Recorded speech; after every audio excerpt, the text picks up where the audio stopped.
ከሱቅ ላይ ከምንገዛው 70 ምናምን ብር ነው ሽንኩርት። እዚህ ደግሞ ስንገዛው እንግዲህ እስከ 40 ብር እየገዛን ነው። ያው አብዛኛው የሰንዴ ገበያ ሌላ ቦታ ላይ ካሉት ኖርማል ገበያዎች ከ10 ብር እስከ 20 ብር ድረስ እስከ 30 ብር ልዩነት አላቸው።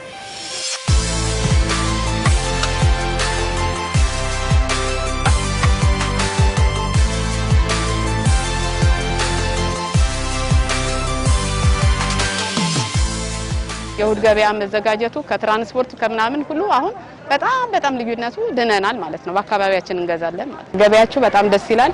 ከዚህ የበለጠ ደግሞ እንዲሆን አሁን ትክክለኛ ህግ የሆነ አወጣጥ ነው ገበያው እየተመሰረተ ያለው። ከዚህ የበለጠ ደግሞ አስተያየቴ ምንድነው ሁሉ ነገር እንደንትኑ አቅርቦት ቢበዛልን በዓለም ስለሆነ መጨው ደስ ይለናል። በጣም እናመሰግናለን። ገበያው በጣም ደስ ይላል። ከአንዱ ወደ አንዱ ቦታ ከማለት አሁን ሽንኩርት እንግዲህ ለጊዜው 40 ብር ገዝቻለሁ። 40 ብር ነው የገዛው ቲማቲምም እና ከዚህ የበለጠ ደግሞ ብታሻሽሉ ጥሩ ነው። ከሱቅ ላይ ከምንገዛው 70 ምናምን ብር ነው ሽንኩርት። እዚህ ደግሞ ስንገዛው እንግዲህ እስከ 40 ብር እየገዛን ነው ለጊዜው። ከዛ የበለጠ ደግሞ ብትቀንሱ ደስ ይለናል። ዋጋው ቅናሽ ስለሆነ የተለያዩ ፍራፍሬዎችን አትክልቶችን ለመግዛት ነበር የመጣሁት።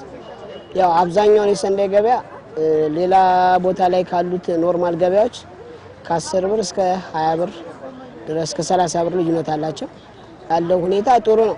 በዚህ ይቀጥል የሚል ነው። አብዛኛው ያው ነዋሪው ተጠቃሚ እየሆነ ያለበት ሁኔታ አለና የመንግስት ሰራተኛው ነዋሪውም ቅዳሜና እሁድ እዚህ ቦታ ላይ በመገኘት የእንትኑ ተጠቃሚ ነው እና ያለው ነገር ጥሩ ነው። በዚህ ይቀጥል የሚል ነገር ነው ያለውና አቅርቦቱ በአብዛኛው እንደምትፈልገው ነው ያለው።